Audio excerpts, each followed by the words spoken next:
Graça e paz, irmãos. É uma alegria poder estar aqui com os irmãos essa noite.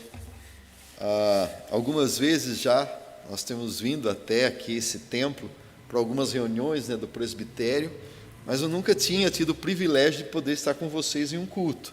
Então, para mim é motivo de alegria, essa igreja tão bonita, tão bem colocada aqui na nossa cidade, mas acima de tudo, mais do que a beleza, mais do que a localização, é saber que Deus plantou essa igreja aqui para fazer diferença. Tal qual ouvimos no relato daquela irmã, que se afeiçoou esse lugar só por passar aqui pela frente. A gente sabe que isso daí é a graça do Senhor.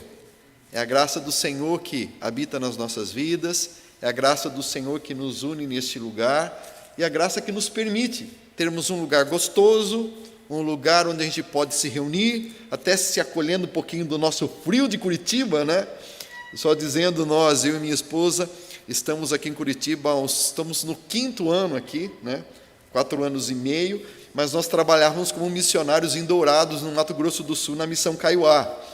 Então, para a gente acostumar um pouquinho com o friozinho, foi aí uma luta, mas agora acho que os ossos já estão, até acho que por uns 2 anos atrás, o Papai do Céu deu uma amenizada, esse ano ele está caprichando, O primeiro ano que eu vim aqui para pregar na igreja, para a apresentação, que foi um ano antes de vir, quando eu abri a porta do hotel para sair, deu vontade de voltar correndo para dentro.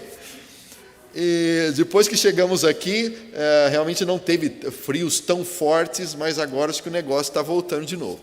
Mas nós louvamos a Deus, porque o Deus é aquele que, mais do que tudo, aquece os nossos corações. Que a nossa estada aqui, que a sua estada nesse lugar, por ter saído aí das suas cobertas ou daquela cadeirinha gostosa, é de saber que a gente vai voltar para casa com o coração cheio de Deus, um coração cheio da sua palavra. Já tivemos isso através dos cantos, através do louvor, através do canto coral, através das leituras que fizemos, e agora de forma especial, quando nos debruçamos em um tempo específico, para que possamos ouvir aquilo que Deus tem a falar aos nossos corações. Eu quero convidar que você abra comigo a sua Bíblia no Antigo Testamento, no livro de Neemias, no capítulo 2, e eu queria que você acompanhasse a leitura do verso 1 até o verso 8. Neemias mandado a Jerusalém, esse é o tema desta passagem. E assim nos diz a palavra do Senhor. No mês de Nissan, no ano 20º do rei Artaxerxes, uma vez posto o vinho diante dele, eu o tomei para oferecer e lhe o dei. Ora, eu nunca estivera triste diante dele. O rei me disse: por que está triste o teu rosto, se não estás doente? Tem de ser tristeza do coração. Então temi sobremaneira e lhe respondi: viva o rei para sempre. Como não me estaria triste o rosto, se a cidade onde estão os sepulcros dos meus pais está assolada e tem as portas consumidas pelo fogo? Disse-me o rei: o que me pedes agora? Então orei ao Deus dos céus e disse ao rei: se é do agrado do rei, e se o teu servo acha mercê em tua presença, peço-te que me envies ajudar a cidade dos sepulcros dos meus pais, para que eu a reedifique. Então o rei, estando a rainha sentada junto dele, me disse: quanto durará a tua ausência? Quando voltarás? Aprove ao rei enviar-me, e marquei certo prazo. E ainda disse ao rei: se ao rei parece bem, deem-se-me cartas para os governadores além do Eufrates, para que me permitam passar e entrar em Judá, como também carta para Asaf, o guarda das matas do rei, para que me dê madeira para as vigas das portas da cidadela do templo, para os muros da cidade, e para a casa em que deverei alojar-me. E o rei mas deu, porque a boa mão do meu Deus era comigo. Vamos curvar as nossas cabeças? Pai, eu te louvo pela oportunidade que o Senhor nos dá, de podermos abrir a tua palavra e com liberdade podermos expressar a nossa fé, e podermos falar em alta voz, com as portas abertas ou fechadas, que o Senhor é o Rei da nossa vida e que dependemos do Senhor. E agora, neste momento, inclinamos os nossos corações e pedimos que o Senhor vá além das palavras. Sabemos que o Teu Espírito é aquele que verdadeiramente nos edifica. Portanto, Pai, não queremos apenas um alimento para a nossa mente, mas algo, ó Pai, que transforme o nosso coração e nos faça te conhecer mais, nos faça te amar mais, nos faça te obedecer ainda mais. É o que te pedimos em o nome de Jesus. Amém. Deus é soberano. Você crê nisso? Há um canto, que a gente cantava há muito tempo na igreja, diz assim: nosso Deus é soberano. O que ele faz? Ele reina antes da fundação do mundo. E no refrão dizia: glória a Deus por sua... E aí vai. Nós temos um Deus que é soberano e governa sobre todas as coisas. Mas a verdade é que muitas vezes, quando nós pensamos essa soberania de Deus na nossa vida e naquelas coisas que conduzem o nosso dia a dia, principalmente quando as coisas não saem como nós planejamos, parece que o negócio é complicado. Nós olharmos para as páginas da Bíblia e vemos muitas coisas que aconteceram, a gente pode tirar grandes lições dela. Mas o que muitas vezes nós não percebemos é que os eventos não são sucessivos num dia para o outro. Algumas coisas demoraram anos para acontecer, como se você for ver a história de Abraão.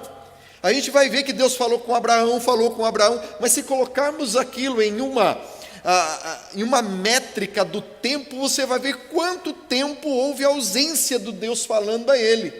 Mas eu creio que Deus conduziu a história de Abraão. Você crê nisso também? E muitas vezes nós queremos que tudo aconteça na hora. Sou só eu que sou assim ou você também é? Somos imediatistas. Parece que o tempo foi passando e o momento que a gente vive é assim. Se você vai em um lugar para comer, a fila estiver grande, você já começa a ficar impaciente, o que está acontecendo, por que esse atendente aí está uma lesma, lerdo? Sou só eu que penso assim, né? Sou só eu que peco ou os irmãos também estão comigo para pedir perdão aí? Nós queremos tudo na hora. E quando nós pensamos que Deus ele não tem um compromisso somente comigo, eu, a cada manhã, quando necessário, estou colocando diante de Deus e pedindo: Senhor, nos proteja, cuida da minha vida, da minha família, pedindo que Deus nos dirija. Mas a verdade é que o compromisso de Deus que Ele tem comigo não é para fazer com que tudo que eu peço seja daquela maneira, com que todos os meus projetos aconteçam como eu planejei. Mas Deus ele tem um compromisso com o seu projeto eterno, com o seu projeto para o tempo de hoje, no qual eu e você estamos inseridos. E é para isso que o povo de Deus tem que levantar os olhos para que possa contemplar essa soberana mão de Deus sobre todos os acontecimentos dos quais nós fazemos parte. Eu creio que é desejo do coração de Deus que façamos diferença hoje, tal qual na história dos 95 anos dessa igreja nesse local, com certeza fez diferença na vida de tantos que estão aqui, de tantos que já partiram, alguns para a glória, outros para outras cidades ou outras igrejas. Mas com certeza, cabe a mim e a você sermos agentes desse Deus soberano nesse tempo que se chama hoje. E é por isso que, olhando para esse texto, eu creio que o Senhor tem algumas coisas a nos ensinar a respeito de como Deus age, como a sua soberania ao mesmo tempo me leva a participar de algo, como que Deus espera que eu, como um servo dele, também tenha um compromisso de fazer com que ele possa ser adorado, reconhecido e, acima de tudo, que eu possa também partilhar daquilo que ele está fazendo no nosso tempo. Bom, eu creio que, só para a gente relembrar um pouquinho da história, o povo de Deus, que em um momento se dividiu, no povo de Israel e Judá, dividindo em duas tribos, eles, por causa do pecado, do distanciamento de Deus, foram levados cativos para a Babilônia, e foram levados para um outro lugar, longe da sua terra, Jerusalém, a capital do reino de Judá. E em uma dessas levadas, na verdade, a própria Jerusalém foi destruída, o seu templo foi colocado abaixo, os muros foram derribados. E passados os 70 anos, começou a haver um retorno de alguns desses deportados, como aconteceu no reinado de Ciro, rei da Pérsia, já um outro império. E então volta lá, e isso está narrado em Esdras, que é o livro que antecede esse que nós lemos, e Esdras é enviado junto com Zorobabel para a reconstrução do templo. Mas houve nesse momento de história uma parada, e aí nós chegamos no livro de Neemias. E se você for ler o capítulo anterior, você vai perceber que o que nós lemos aqui, em onde Neemias se coloca diante do rei para colocar o fato aqui que se menciona, o fundo da história é que alguém vem de Jerusalém, daquele local aonde o templo foi reconstruído, não igual ao primeiro que foi construído lá por Salomão, mas o templo foi reconstruído. Mas como parou toda a obra, muitos ficaram lá. E a situação está narrada no capítulo 1. Então, quando vem ali um dos irmãos de Neemias, e Neemias diz que é Anani, e perguntou assim: como que está o povo ali de Jerusalém? E no versículo 3, ele vai dizer assim, disseram-me, os restantes, do capítulo 1, versículo 3, os restantes que não foram levados para o exílio, e se acham lá na província, estão em grande miséria e desprezo. Os muros de Jerusalém estão derribados e as suas portas queimadas.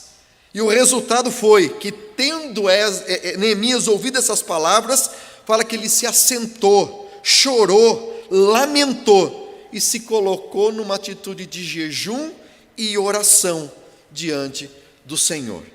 E eu creio que a partir disso, o coração daquele homem começa a se mover. Deus planta no coração dele um sonho. Deus planta algo que estava primeiro no coração de Deus forjado. Mas aquelas notícias fez com que algo brotasse naquele coração. Eu já quero aqui fazer um chamado a você. Eu não sei quais são as coisas que têm te incomodado hoje. Quais são as notícias que têm chegado a você? Quer seja da sua família, quer seja da nossa cidade, ou quer seja do nosso país ou do mundo. Eu sei que a gente falar em pandemia é chovendo molhado, mas há coisas que você ouve, e aí a pergunta é: o que isso tem gerado nos nossos corações? Será que é mais uma notícia? Eu falo que tem muitos que gostam de ligar naqueles canais que quando você torce, sabe aquele jornal que torce e sai sangue? Parece que notícia ruim agora, quando não vem de monte, parece que já não interessa mais, né? Se caiu um avião e morreu só 3, então, agora se morreu mais de 100 para cima, opa, então foi um acidente grande. Parece que a gente ficou tão acostumado com más notícias. E aí a pergunta é: o que tem hoje trazido para o seu coração uma inquietação? O que inquietou o coração de Neemias foi a situação da cidade de Jerusalém, a situação daqueles que viviam em miséria e em penúria. E aí, ele começa então o texto aqui. Eu queria que a gente acompanhasse um pouquinho do capítulo 2, que eu quero contar algumas coisas para vocês, porque normalmente os textos da palavra de Deus são muito ricos, as histórias, né, são ricas em detalhes. E eu queria que a gente entendesse um pouquinho. Ele começa a dizer logo no primeiro versículo do capítulo 2, no mês de Nissan. Ele ouviu as notícias no mês de Quisleu.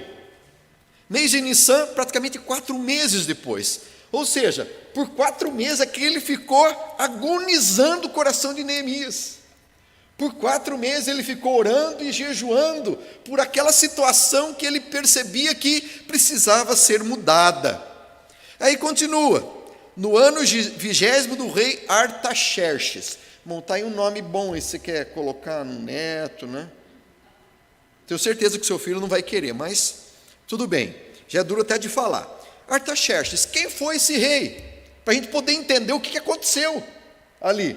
Bom, Artaxerxes foi um dos homens mais poderosos daquela época. Dizem então que talvez tenha sido um dos homens ou reis mais poderosos da história. Para você ter uma ideia, ele reinou por 40 anos como o grande rei imperador de todo o território da Pérsia.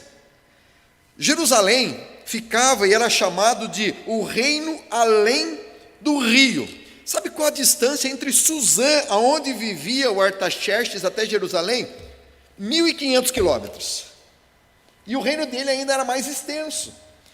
Ele era chamado de o rei do braço longo, ou seja, o império dele era muito vasto. Então a gente vai ver que estava ali um servo, porque na verdade o Neemias era um copeiro do rei. Era uma pessoa que não era natural de onde eles estavam, era alguém que havia provavelmente nascido no cativeiro, mas veio resultado de uma deportação. Era como se fosse um escravo. E de repente ele está na presença do rei. E ainda vai dizer o seguinte, que o papel dele era oferecer vinho para o rei. O rei, sempre vivia numa pompa. E devia sempre existir alegria aonde estava o rei. Era papel desse copeiro apresentar o vinho com muita alegria, mas naquele dia específico.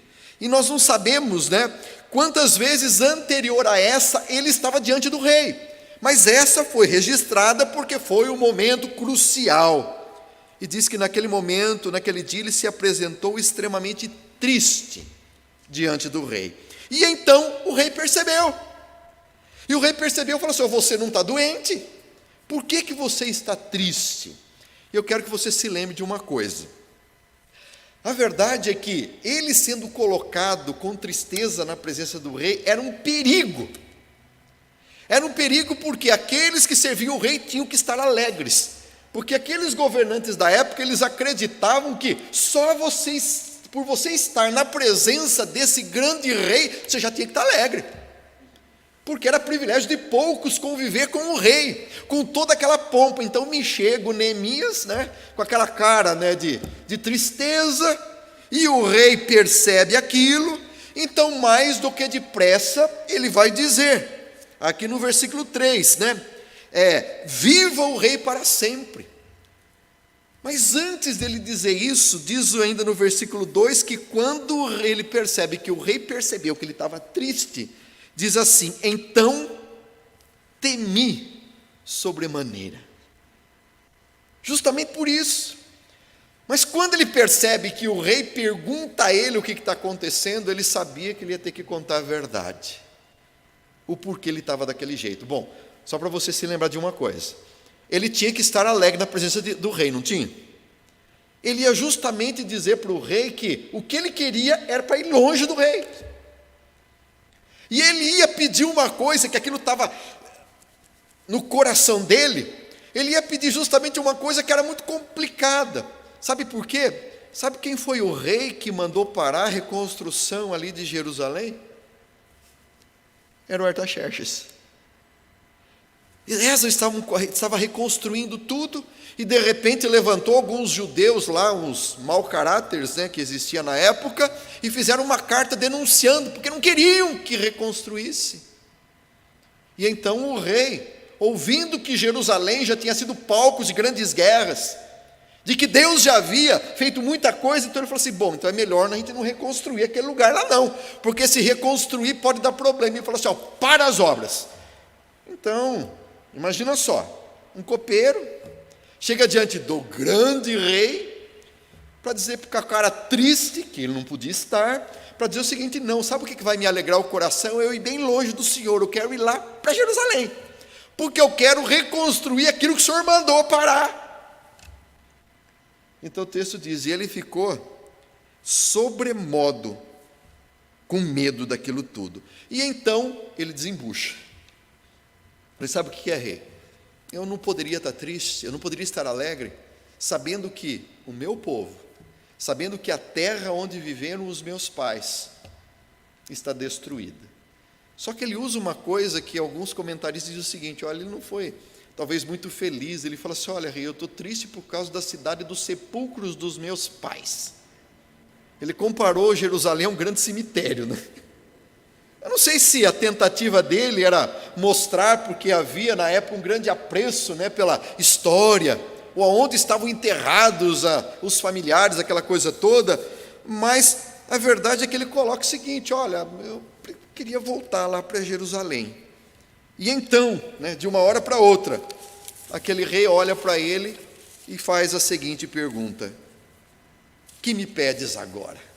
O que me pedes agora? Na verdade, são praticamente 6 frases que são usadas. 3 delas, no começo, Neemias está triste. A partir da terceira, da quarta, muda o cenário. E justamente nesse momento tem como se fosse uma dobradiça.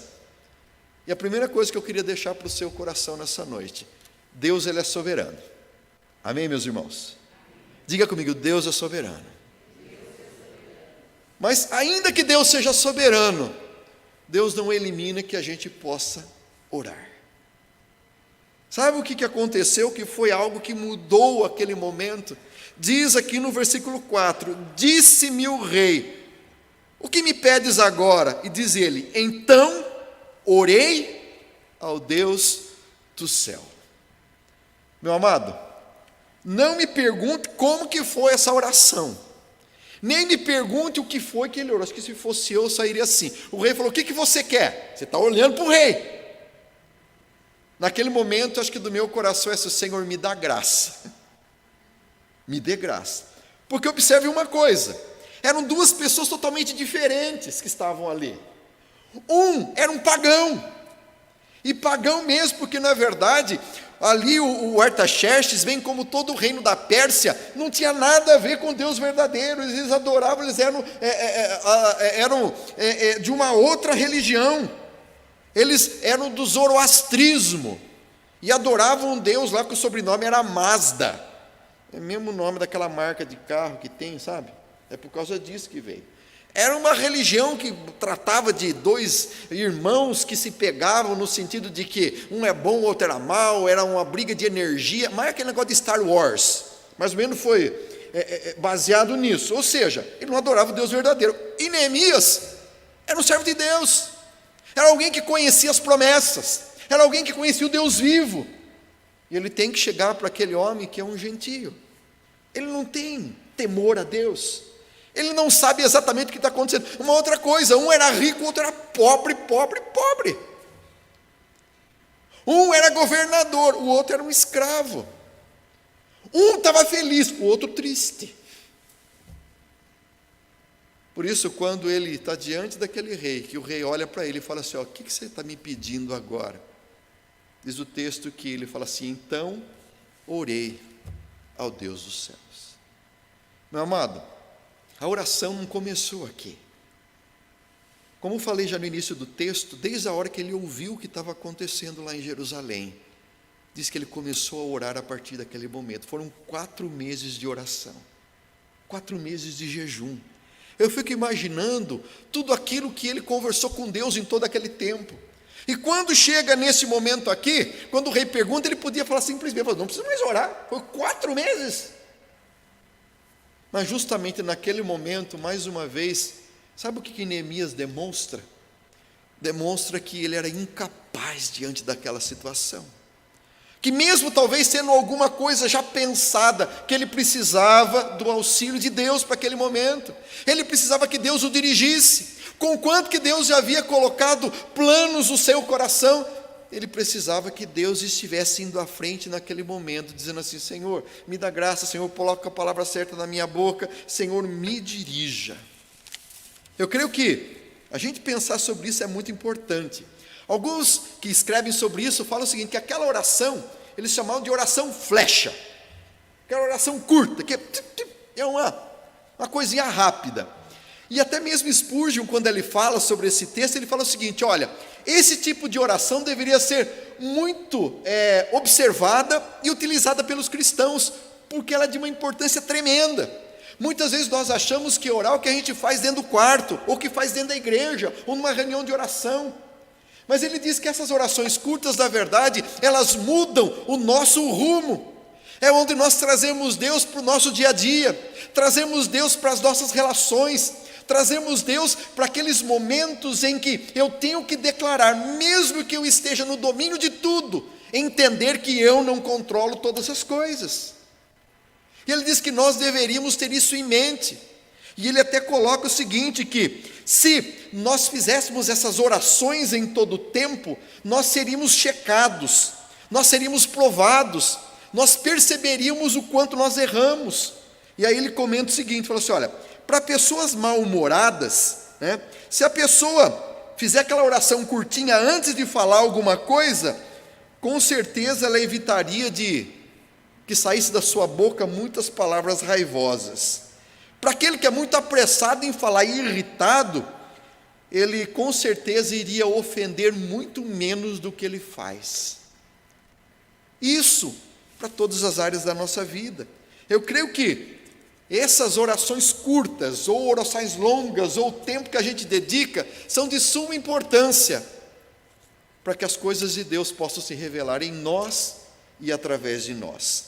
E o resultado foi que, nos 3 diálogos seguintes, dizendo é que ele achou graça diante do rei, que o rei concordou com tudo que ele havia dito. E então ele podia dizer o seguinte: está vendo? Sou bom na história.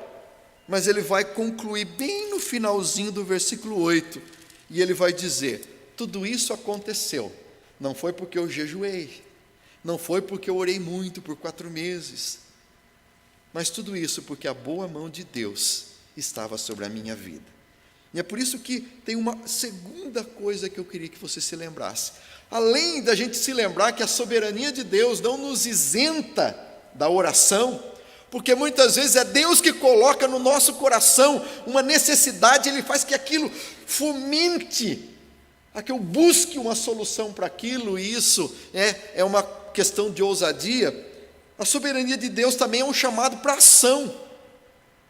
Por que é um chamado à ação? O interessante é que, quando ele está diante do rei, ele diz assim: então orei ao Deus dos céus e disse ao rei. Ele de imediato, ele não fala assim: rei, dá licença um pouquinho, eu vou ficar mais uns 4 meses agora orando, para mim voltar para trazer para o senhor um relatório do que tem que ser. Ele fala assim: não, ele de imediato, ele orou e falou assim: ó, aqui é a história. Ele tinha algo que Deus tinha colocado no coração dele, ele tinha feito planos e projetos. Para você ter uma ideia, olha aqui, ele sabia que para ele poder ir lá, ele sabia que ele tinha que ter permissão do rei. Então o senhor me dá uma permissão? Mas ele precisava também de uma permissão para poder chegar em Jerusalém, ele tinha que passar dentro de outros povos. O senhor me dá uma carta para eu poder passar e, não ser alguém que vai ser preso? Mas o seguinte, eu preciso de recursos, eu preciso de madeira. O senhor não pode me dar uma carta também lá para quem cuida dos seus, da floresta ali que tem a madeira? Ele sabia que ele ia precisar da madeira, quanto ele precisava e onde ele precisava, porque ele sabia que precisava para levantar um muro, para levantar as portas, até para construir a casa onde ele ia morar. Ou seja, ele era uma pessoa que orava, mas ele sabia como colocar aquilo em ação.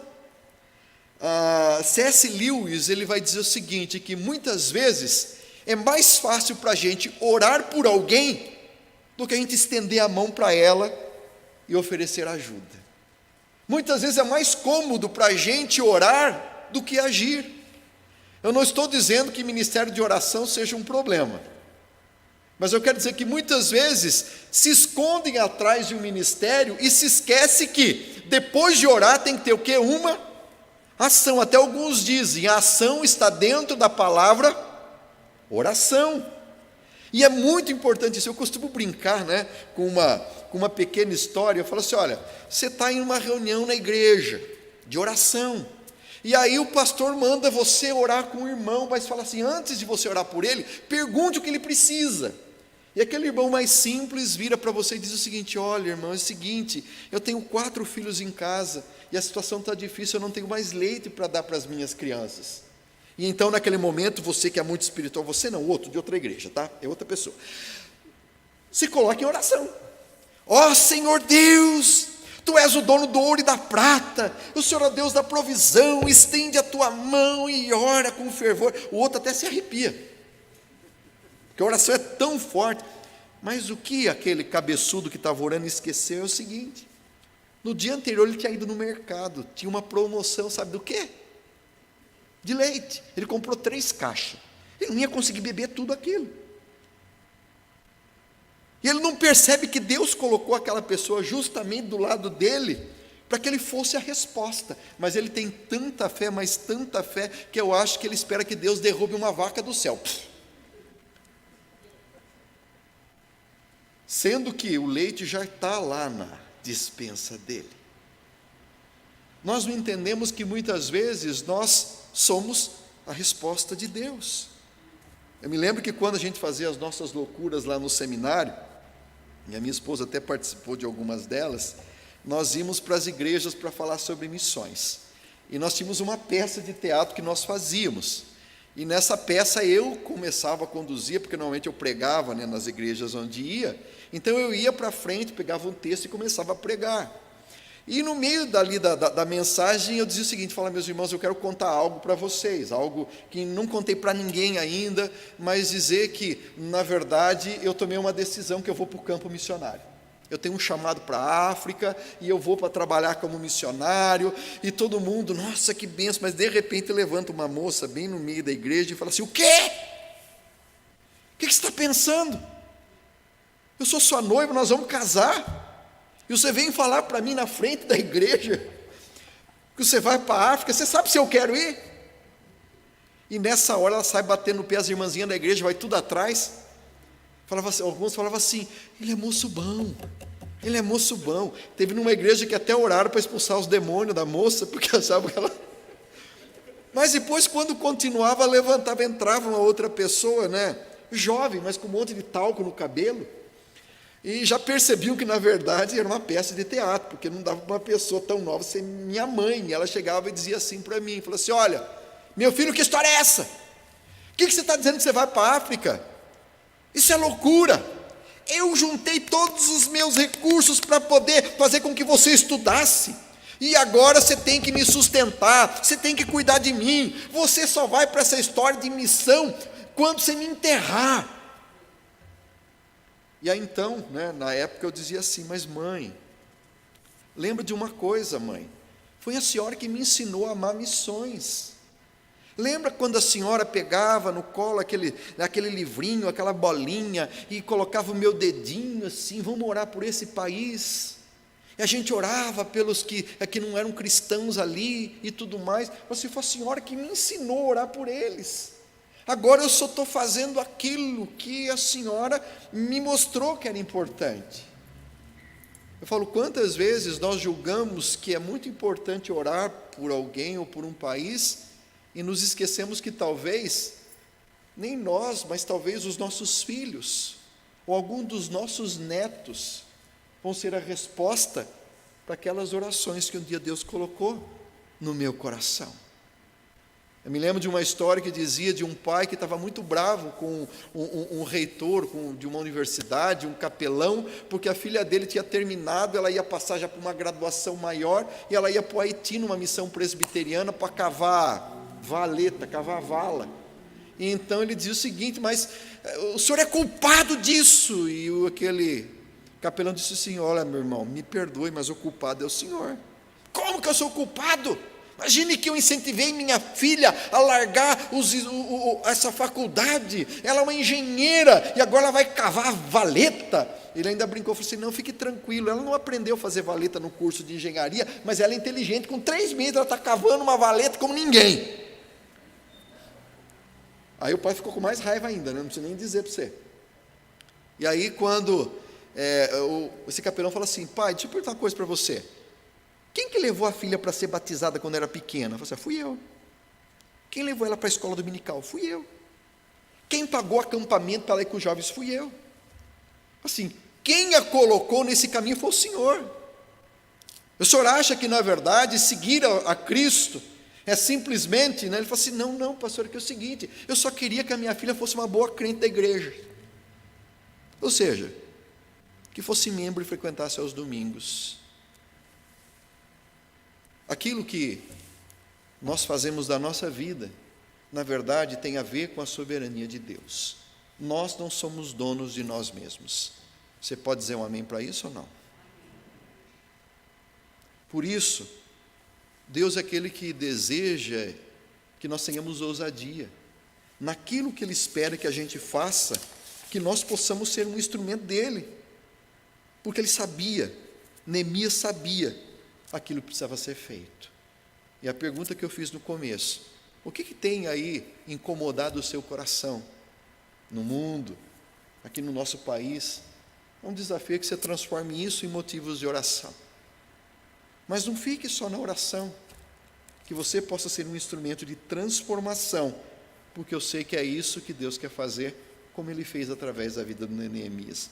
Uma terceira coisa que eu queria que você se lembrasse, que a soberania de Deus, ela é responsável por todas as bênçãos que vêm sobre a nossa vida.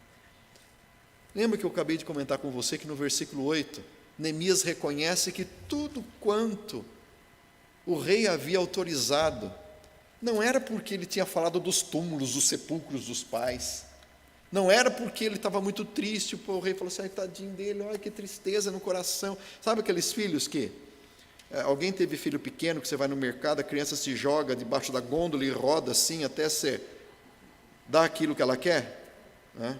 Na minha época não tinha dessa, minha mãe olhava uma vez para mim, eu já sabia que se eu não levantasse, o pau ia comer quando chegar em casa. Mas você acha que o rei se comoveu com a carinha? Não, ele entendeu, Neemias entendeu. Eu falei, sabe por que tudo aconteceu? Porque a boa mão de Deus era sobre mim. O favor de Deus é que tocou o coração do rei. Meu amado, eu creio que na nossa vida, quantas vezes nós queremos levar crédito daquilo que não foi feito pela nossa própria capacidade? Eu sei que vocês são muito abençoados nesse lugar, mas eu quero te lembrar uma coisa. Você pode olhar para a sua família e ver uma família estruturada, filhos bem formados e tudo mais. Eu quero te dizer, você pode até se orgulhar disso, mas não queira levar o crédito daquilo que foi Deus que fez pela sua boa mão. Você, como eu, somos marinheiros de primeira viagem em tudo quanto nós fazemos. Eu convivi, com algumas irmãs, e normalmente mãe é mãe, 4 filhos essa família tinha, quando ela olhava assim, porque os meus filhos, sabe assim, enchia a boca assim, quando os meus filhos. Sabe por que os seus filhos são o que são? Por causa da boa mão de Deus. Quando você olha para os seus bens que você adquiriu aí, que você se lembre que não foi apenas pela sua capacidade de muito trabalho seu, é você olhar para tudo quanto você tem e reconhecer que você só tem tudo isso porque a boa mão de Deus foi com você. Quando você olhar para os diplomas, ou pelo conhecimento, ou por aquilo que você é procurado para ajudar as pessoas, por aquilo que você tem, que você não olhe para você mesmo e fale assim, está vendo, isso estou recebendo o reconhecimento de todo o meu esforço. Não, que no seu coração seja o seguinte, sabe por que eu cheguei aonde cheguei? Por causa do quê? Pela boa mão de Deus. E, meu amado, assim em tudo na nossa vida. O Neemias entendia que a graça do rei é pela boa mão de Deus. Se ele reconstruísse os muros, era pela boa mão de Deus. E assim deve ser na nossa vida. Assim deve ser com os ministérios nossos na igreja. Quantas vezes, além da gente querer levar crédito, nós ainda pisamos no outro. Porque fala assim, está vendo, quando eu fui presidente daquilo, olha o que eu fiz, os outros que passaram, ninguém fez nada, mas eu? Ou a gente olhar para essa igreja e achar que fomos nós que edificamos, Fala assim, meu irmão, se a igreja para existir dependesse de homens, estava fechada. Concorda, pastor?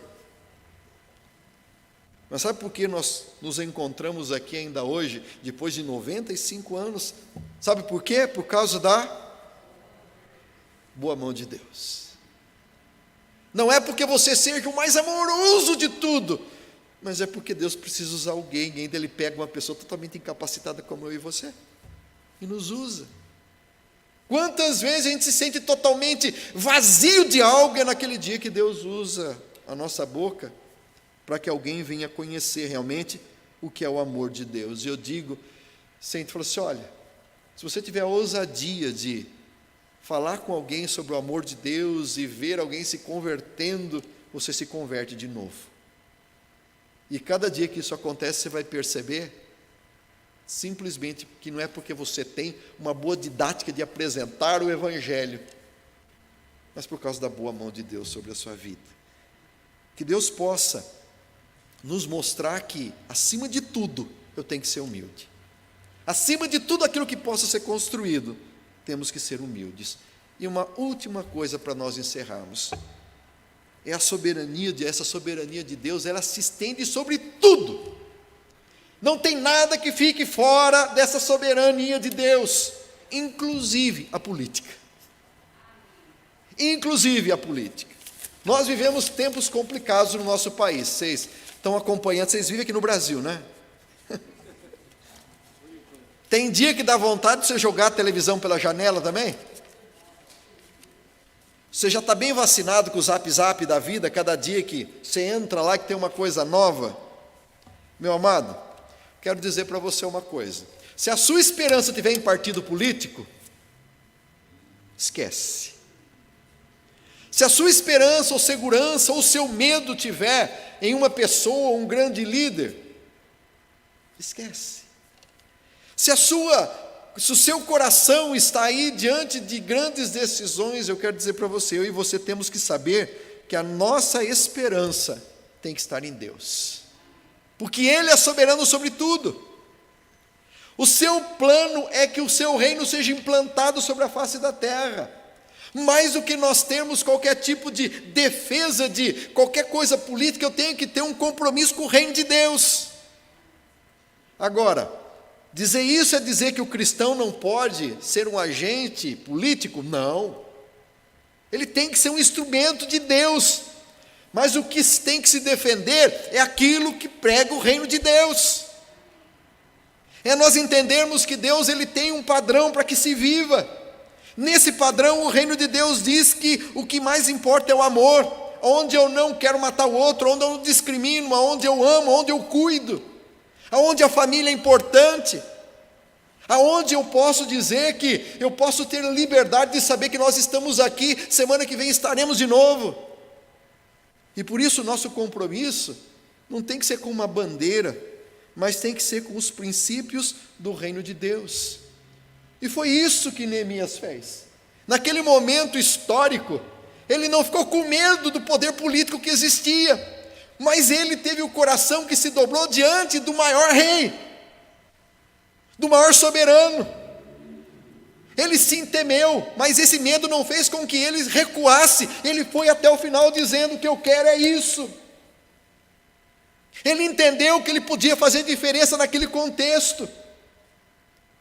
E ele foi até o final com isso.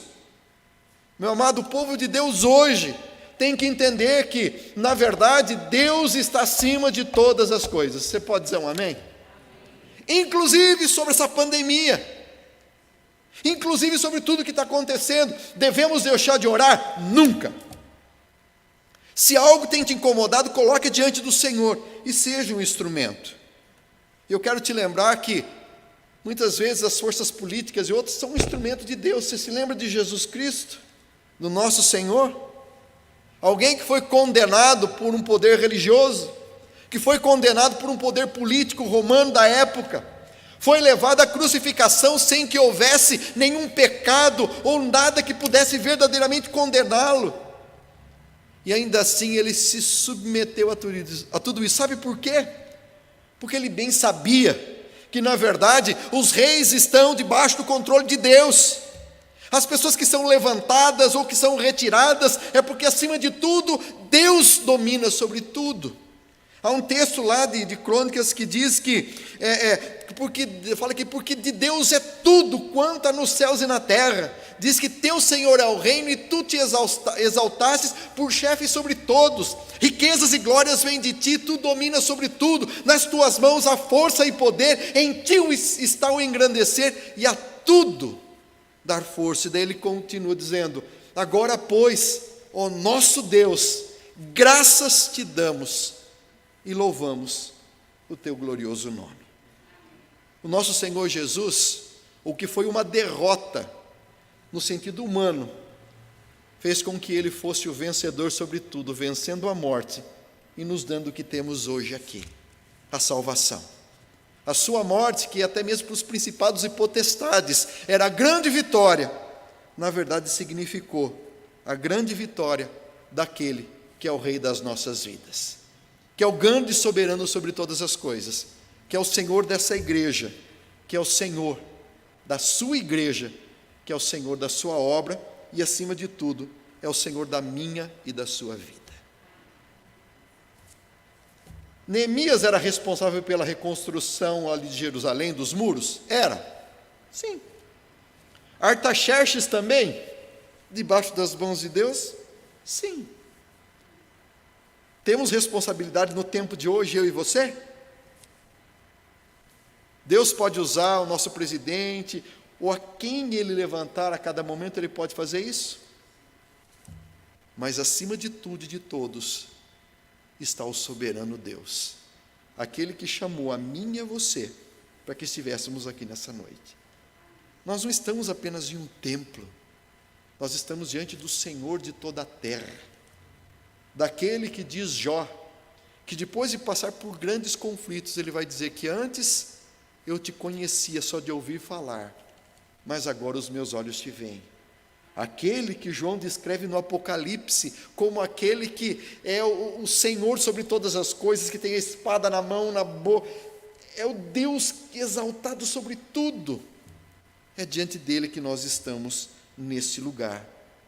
E o desejo do meu coração, para mim e para a sua vida, é que possamos entender que o Senhor nos plantou neste momento de pandemia de 2021, especificamente para sermos um instrumento nas mãos dele, para que ele seja reconhecido como soberano sobre tudo, e nós como seus servos, submetidos à sua vontade, não choramingando, não reclamando, mas sendo um instrumento nessa igreja, onde quer que o Senhor nos leve. E é por isso que eu queria orar por você agora, orar por essa igreja, orar para que Deus possa fazer das nossas vidas um instrumento que possa honrar o Deus expresso em Cristo Jesus, o nosso Salvador, que é soberano sobre todas as coisas. Curve a sua cabeça, meu querido. Pai, nós te agradecemos, ó Deus, porque mesmo que a gente não consiga entender a complexidade da vida e de tudo que está ao nosso redor, ensina-nos, Senhor, a nos submeter à tua vontade. Mesmo quando não entendemos, talvez, Senhor, as coisas complicadas da teologia, do porquê o Senhor faz algumas coisas, que a gente possa reconhecer a tua soberania, reconhecer que a nossa mente é limitada, que o Senhor nos deu a entender aquilo que necessitávamos, mas há coisas que são grandiosas demais para nós, que o nosso papel seja nos dobrarmos diante da tua soberana mão.